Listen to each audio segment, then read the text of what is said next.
সবাইকে এই চ্যানেলে স্বাগত।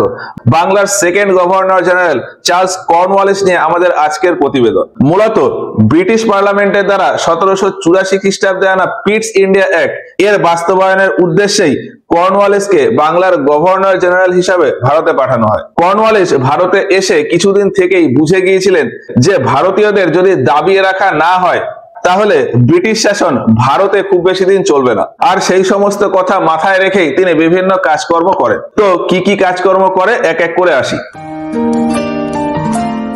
প্রথমেই কর্নওয়ালিস ভারতে আসার আগের কিছু ঘটনা বলি, তাহলে বুঝতে পারবো যে কর্নওয়ালিসকে কেন ভারতে পাঠানো হয়েছিল। 1738 খ্রিস্টাব্দে ব্রিটেনের এক সম্ভ্রান্ত পরিবারে এই কর্নওয়ালিসের জন্ম হয়। 1757 খ্রিস্টাব্দে তিনি ব্রিটিশ আর্মি জয়েন করেন। আর পরবর্তীতে 1776 খ্রিস্টাব্দে আমেরিকাতে যখন স্বাধীনতার যুদ্ধ শুরু হলো তখন কর্নওয়ালিসকে আমেরিকাতে পাঠানো হয়েছিল। সেই সময় আমেরিকার ইয়র্ক টাউনে ব্রিটিশ সেনাপ্রধান ছিলেন এই কর্নওয়ালিস। কর্নওয়ালিস খুবই দক্ষ এবং পারদর্শী একজন সৈনিক তথা কমান্ডার ছিলেন। তারপরেও 1781 খ্রিস্টাব্দে গিয়ে আমেরিকা আর ফ্রান্স আর্মির সামনে তিনি দুর্বল হয়ে যান এবং তিনি সারেন্ডার করেন। কর্নওয়ালিস 1781 খ্রিস্টাব্দে সারেন্ডার করে ব্রিটেনে ফিরে আসে। এবার ব্রিটিশ ইস্ট ইন্ডিয়া কোম্পানিতে দেখি। 1782 খ্রিস্টাব্দে দাঁড়িয়ে যদি দেখি, এই ব্রিটিশ ইস্ট ইন্ডিয়া কোম্পানিতে সবার উপরে রয়েছে কোর্ট অফ প্রোপ্রাইটার, তার নিচে রয়েছে কোর্ট অফ ডাইরেক্টর। এই কোর্ট অফ প্রোপ্রাইটার আর কোর্ট অফ ডাইরেক্টর এরা মিলেই ভারতটাকে নিয়ন্ত্রণ করত। এবার এই 1782 খ্রিস্টাব্দে ব্রিটিশ পার্লামেন্ট ওই কোর্ট অফ ডাইরেক্টরকে বলেছিল যে বাংলার গভর্নর জেনারেল হিসাবে এই কর্নওয়ালিসকে পাঠানো হোক। কিন্তু ওদিকে কর্নওয়ালিস না তো ওই কোর্ট অফ ডাইরেক্টরের কোনো মেম্বার ছিল বা মেম্বারের কোনো চেনা পরিচিত কেউ ছিল, তার উপর কর্নওয়ালিস ছিল আর্মি অফিসার। এই জন্যই এই কোর্ট অফ ডাইরেক্টর কর্নওয়ালিসকে বাংলার গভর্নর জেনারেল হিসাবে পাঠাতে রাজি হয়নি। তারপর 1784 খ্রিস্টাব্দে আসে পিটস ইন্ডিয়া অ্যাক্ট। এই আইনের ফলে ভারতে কোম্পানির নিয়ন্ত্রণ চলে আসে ব্রিটিশ পার্লামেন্টের তৈরি করা বোর্ড অফ কন্ট্রোলের হাতে। আর ব্রিটিশ পার্লামেন্ট এই নিয়ন্ত্রণ পেয়েই পরের বছর 1785 খ্রিস্টাব্দে বাংলার গভর্নর জেনারেল ওয়ারেন হেস্টিংস তাকে ইমপিচ করিয়ে দেয় এবং তারপর টেম্পোরারি গভর্নর জেনারেল হিসেবে ছিল এখানে জন ম্যাকপারসন। আর তার পরের বছর 1786 খ্রিস্টাব্দে 1786 খ্রিস্টাব্দে ব্রিটিশ পার্লামেন্ট কর্নওয়ালিসকে বাংলার গভর্নর জেনারেল হিসাবে ভারতে পাঠিয়ে দেয়। ব্রিটিশ পার্লামেন্ট কর্নওয়ালিসকে বলে যে এর আগে কোম্পানির যে সমস্ত গভর্নর বা গভর্নর জেনারেল ছিল, যেমন রবার্ট ক্লাইভ বা ওয়ারেন হেস্টিংস, তারা প্রত্যেকেই কোম্পানির লোক, মানে তারা কোর্ট অফ ডাইরেক্টরের কথা মেনে চলতো। এখন কোন একটা কোম্পানি কখনোই চায় না যে নিজের প্রফিট হোক বা না হোক, সরকারের প্রফিটটা আগে দেখি। এই জন্যই সরকারের তরফ থেকে আপনাকে পাঠানো হচ্ছে। ফলে ওই পিটস ইন্ডিয়া অ্যাক্টের যত প্রভিশন ছিল, অর্থাৎ প্রশাসনিক, জুডিশিয়াল বা ফাইন্যান্সিয়াল এই সমস্ত দিক থেকে যাতে ব্রিটিশ পার্লামেন্ট বা ব্রিটিশ সরকারের ফেভারে সমস্ত কিছু হয়, সেই রকমের কাজ আপনি করুন। এই সমস্ত কথা কর্নওয়ালিসকে বলে 1786 খ্রিস্টাব্দে বাংলার গভর্নর জেনারেল হিসাবে পাঠানো হয়। এবার কর্নওয়ালিস ভারতে এসে কি কি কাজ করে সেটা এক এক করে দেখি। এসে প্রথমেই তিনি জুডিশিয়ারিতে কিছু পরিবর্তন করেন। এর আগে 1784 খ্রিস্টাব্দে কলকাতাতে প্রতিষ্ঠা হয়েছিল সুপ্রিম কোর্টের।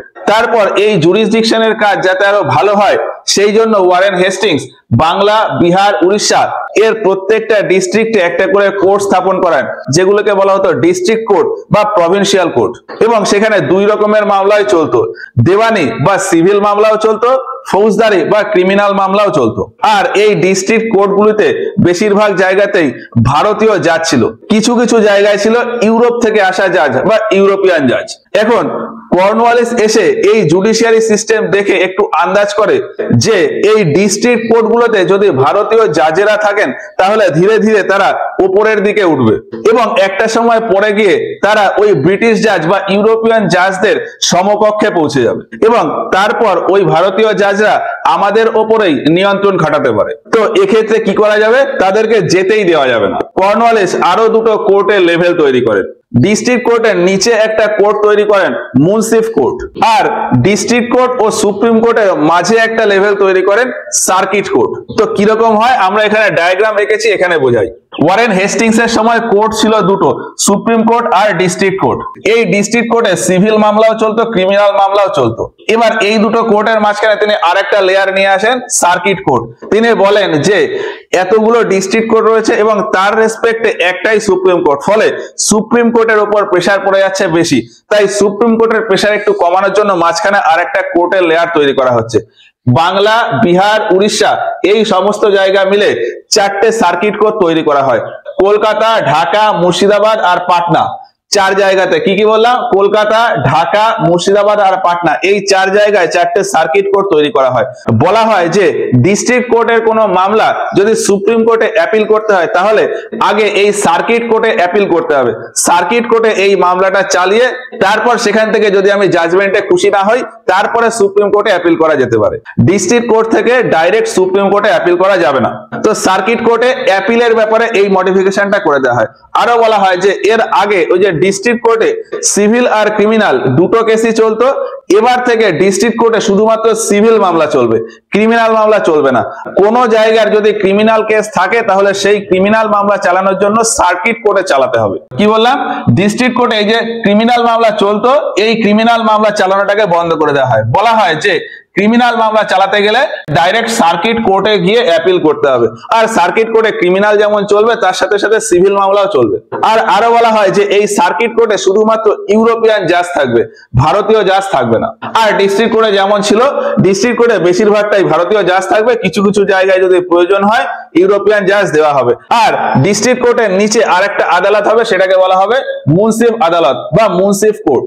এই মুনসিফ কোর্টেই মানুষের ছোটখাটো ঝামেলার ব্যাপার নিয়ে তারা মামলা করতে পারে। আর এখানেও ওই শুধুমাত্র সিভিল মামলাই হবে, ক্রিমিনাল মামলা হবে না।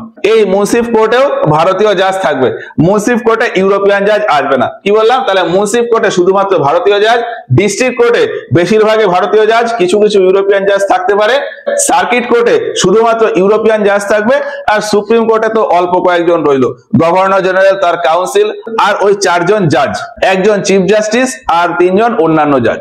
তো জুডিশিয়াল ব্যাপারে এই মডিফিকেশনটা হলো। এরপর ওই পিটস ইন্ডিয়া অ্যাক্টে আরো একটা ব্যাপার বলা হয়েছিল যে কোম্পানির অ্যাডমিনিস্ট্রেটিভ ও ফাইন্যান্সিয়াল কাজের জন্য যে সমস্ত কর্মচারী লাগবে তার ভেতর ছোটখাটো কর্মচারী ভারত থেকেই নিয়োগ করে নেওয়া হোক।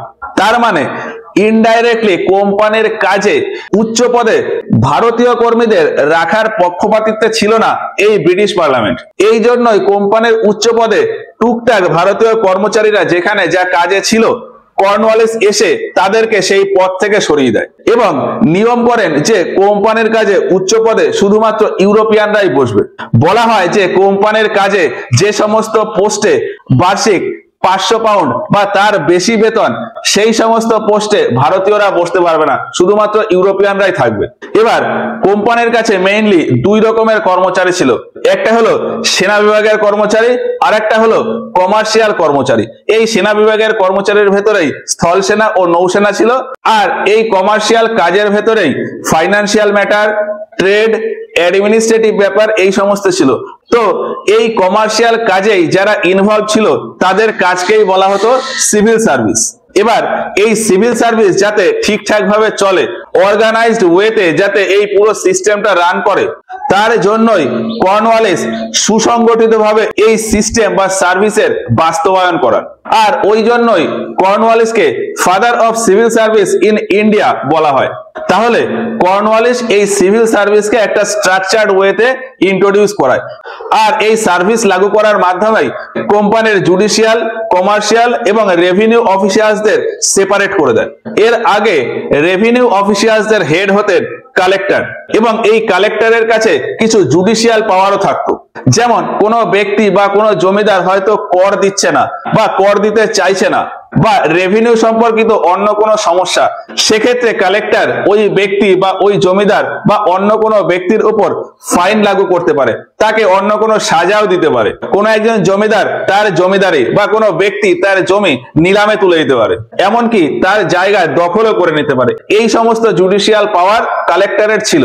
কিন্তু ওই জুডিশিয়াল এবং রেভিনিউ অফিসিয়ালস এদের ক্ষমতা সেপারেট হয়ে যাওয়ায় কালেক্টরের আর ওই জুডিশিয়াল পাওয়ারটা থাকলো না। তখন বলা হতো যে যে কালেক্টরের কাজ শুধুমাত্র রেভিনিউ ব্যাপারটা দেখায়, যদি কোথাও কোনো সমস্যা হয় তাহলে কোর্টে পাঠিয়ে দিতে হবে, কালেক্টর কোনো স্টেপ নিতে পারবে না। তো এই সব তো হলো। এর পাশাপাশি ব্রিটিশ নিয়ন্ত্রণে পুলিশ ব্যবস্থাও চালু করেন কর্নওয়ালিস।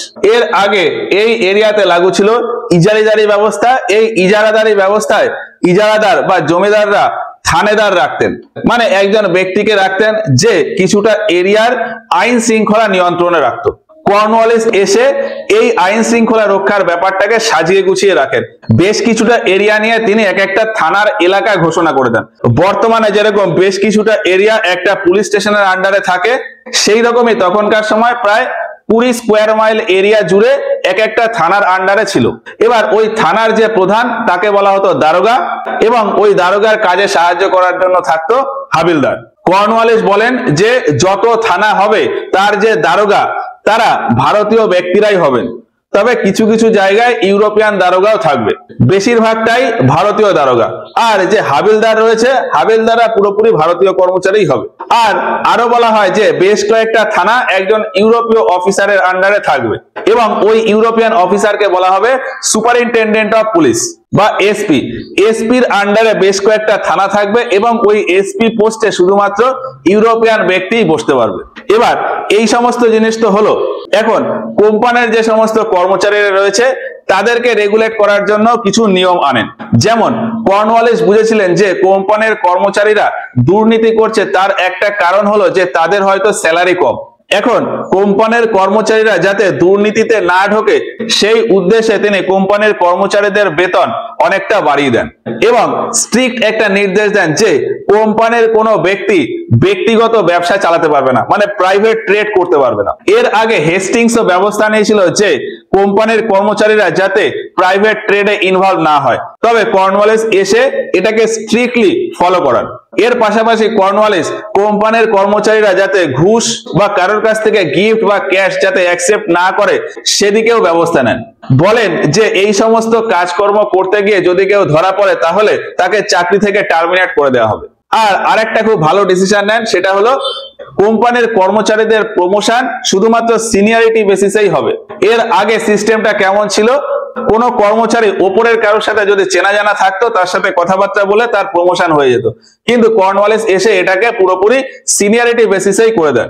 যার কাজের অভিজ্ঞতা যত বেশি সে তত সিনিয়র পোস্টে যাবে, এইরকম। এবার হেস্টিংস একটা নিয়ম চালু করেছিলেন যে কোম্পানির যে সর্বোচ্চ অফিসার্স অর্থাৎ গভর্নর বা গভর্নর জেনারেল বা তার কাউন্সিল, এদের বিরুদ্ধে যদি কোনো মামলা করতে হয় তাহলে ভারতে কলকাতার এই সুপ্রিম কোর্টে করা যাবে না, তাদের বিরুদ্ধে মামলা করতে হলে ইংল্যান্ডে গিয়েই মামলা করতে হবে। কর্নওয়ালিস এই জায়গাটায় একটু চেঞ্জ করে দেন। কর্নওয়ালিস বলেন যে কোম্পানির যে কোনো কারোর সম্পর্কে যদি কেউ মামলা করতে চায় তাহলে আর ইংল্যান্ড যেতে হবে না, কলকাতার সুপ্রিম কোর্টেই ম্যাক্সিমাম করা যেতে পারে। অর্থাৎ ওই গভর্নর বা গভর্নর জেনারেল বা তার কাউন্সিলের কোনো মেম্বারদের নিয়ে যদি মামলা করতে হয় তাহলে কলকাতা সুপ্রিম কোর্টে করা যাবে। তাহলে ভারতে এই যে কোর্টের লেভেল কি কি থাকলো, munsif court, district court, circuit court, supreme court. কোনো একটা মামলা হয়তো মুন্সিফ কোর্টে এলো, সেখানের জাজমেন্টে খুশি হওয়া হলো না, তাহলে ডিস্ট্রিক্ট কোর্টে যেতে হবে। ডিস্ট্রিক্ট কোর্টের জাজমেন্টেও যদি পছন্দ না হয় তাহলে সার্কিট কোর্ট, তারপর সুপ্রিম কোর্ট। এখন সুপ্রিম কোর্টের যে জাজমেন্ট তাতেও যদি স্যাটিসফাই না হওয়া যায় তাহলে এরপর মামলা করা যেতে পারে ইংল্যান্ডে গিয়ে। কর্নওয়ালিস বলেন যে সুপ্রিম কোর্টের মামলা ইংল্যান্ডের কোর্টে গিয়ে অ্যাপিল করা যেতে পারে। এবার কর্নওয়ালিস এই জুরিসডিকশনে আরেকটা চেঞ্জ করেন। ভারতে জুরিসডিকশনের যত কাজ বা যত ল অ্যান্ড অর্ডার বা যত নিয়ম কানুন আছে সেই সমস্ত কিছুকে তিনি কোডিফাই করেন, মানে বিভিন্ন বিষয়কে একটা পার্টিকুলার কোড দিয়ে রাখেন। বর্তমানে যেরকম আইপিসি ও সিআরপিসির বিভিন্ন ধারা রয়েছে, যে ধারাগুলোতে পার্টিকুলার কোনো একটা ক্রাইম বা কোনো একটা ঘটনার একটা কোড দেওয়া হয়। আর ডিস্ট্রিক্ট কোর্ট বা হাইকোর্ট বা সুপ্রিম কোর্টে যখন মামলা চলে তখন অ্যাডভোকেটরা ওই কোডে কোডে কথা বলে। কোর্টে যদি কোনো একটা ঘটনা বিস্তারিত শুনে ব্যাখ্যা করে তারপর ডিসিশন বা জাজমেন্ট দিতে হয় তাহলে সেটা প্রচুর সময় সাপেক্ষ। এই জন্যই কোর্টের ভেতরে যে কোনো মামলা কোড অনুযায়ী রান করে। কোনো একটা ঘটনা এই কোড বলে দিল, তাহলে জাজ বুঝতে পারবে যে এই নিয়ে আমার মামলা রয়েছে। তো যাই হোক, কোড অনুযায়ী যদি প্রসিকিউট করা হয় তাহলে টাইমটা কমে যায়। সেই রকমই সিস্টেম কর্নওয়ালিস এই জুডিশিয়ারিতে আনতে চেয়েছিলেন এবং তার কাজও শুরু করেছিলেন। এবার এই যে সমস্ত নিয়ম কানুন কোডিফাই হয়ে গেল, এটা সাধারণ মানুষজনের বোঝার অনেকটা উপরে। ফলে সাধারণ মানুষজনের কোনো সমস্যা নিয়ে যদি কোর্টে যেতে হয় তাহলে কোনো অ্যাডভোকেট বা লয়ার ধরতে হবে, আর অ্যাডভোকেট আর লয়ার যখনই তারা ধরবে তখনই সেটা অর্থ সাপেক্ষ। ফলে ধীরে ধীরে এই জুরিসডিকশনটা সাধারণ মানুষের সাধ্যের বাইরে হয়ে যায়।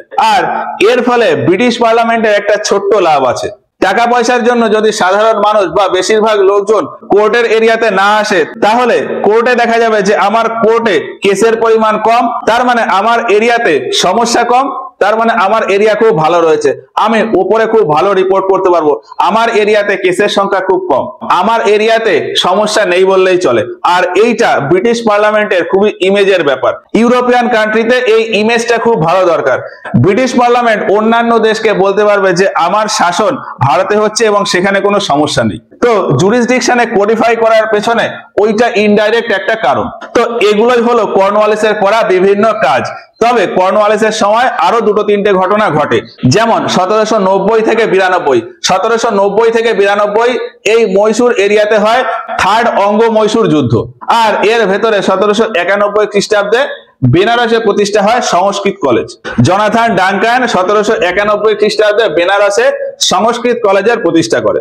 বাংলার গভর্নর জেনারেল হিসাবে কর্নওয়ালিসের সময়কাল 1786 থেকে 1793 খ্রিস্টাব্দ। তবে 1793 খ্রিস্টাব্দে কর্নওয়ালিস রিটায়ারমেন্টের আগে আরেকটা বড় কাজ করে দিয়ে যান, সেটা হলো চিরস্থায়ী বন্দোবস্ত। 1793 খ্রিস্টাব্দে তিনি বাংলার এই এরিয়াতে চিরস্থায়ী বন্দোবস্ত বা পার্মানেন্ট সেটেলমেন্টটাকে লাগু করার, রেভিনিউ তোলার জন্য। আর এই চিরস্থায়ী বন্দোবস্ত নিয়ে আমাদের ডিটেলসে ভিডিও তৈরি করা রয়েছে, বোঝার জন্য ওই ভিডিওটা রেফার করতে পারো। এবার কর্নওয়ালিস ব্রিটিশ পার্লামেন্টের একটা উদ্দেশ্য নিয়ে ভারতে এসেছিল। তারপর 1793 খ্রিস্টাব্দে যখন ভারত থেকে রিটায়ারমেন্ট নিয়ে চলে যাবে, এর পরেও যাতে ব্রিটিশ পার্লামেন্টের ওই উদ্দেশ্যটা বজায় থাকে তার জন্য কিছু সাজেশন কর্নওয়ালিস ব্রিটিশ পার্লামেন্টকে দিয়েছিল। আর সেই সাজেশন অনুযায়ী 1793 খ্রিস্টাব্দে ব্রিটিশ পার্লামেন্ট নতুন একটা আইন আনেন, যেটাকে বলা হয় চার্টার অ্যাক্ট বা সনদ আইন। তো এই চার্টার অ্যাক্ট বা 1793 খ্রিস্টাব্দের সনদ আইন, এতে কি ছিল সেটা নিয়ে আমরা এর পরের ক্লাসে গিয়ে আলোচনা করব। কর্নওয়ালিস নিয়ে আজকের ক্লাসটা এই পর্যন্তই। ভিডিওটা ভালো লাগলে একটা লাইক করো। এই ভিডিওগুলো সম্পর্কে তোমাদের মতামত আমাদেরকে কমেন্ট বক্সে জানিও। আর কোনো ভিডিওতে যদি কোনো কনফিউশন বা ডাউট থাকে সেগুলো আমাদেরকে কমেন্ট বক্সে জানাতে পারো। তো আজকের মতো ক্লাসটা এখানেই শেষ করছি, দেখা হচ্ছে এর পরের ভিডিওতে। আর চাইলে এর স্ক্রিনশট নিয়ে নিতে পারো।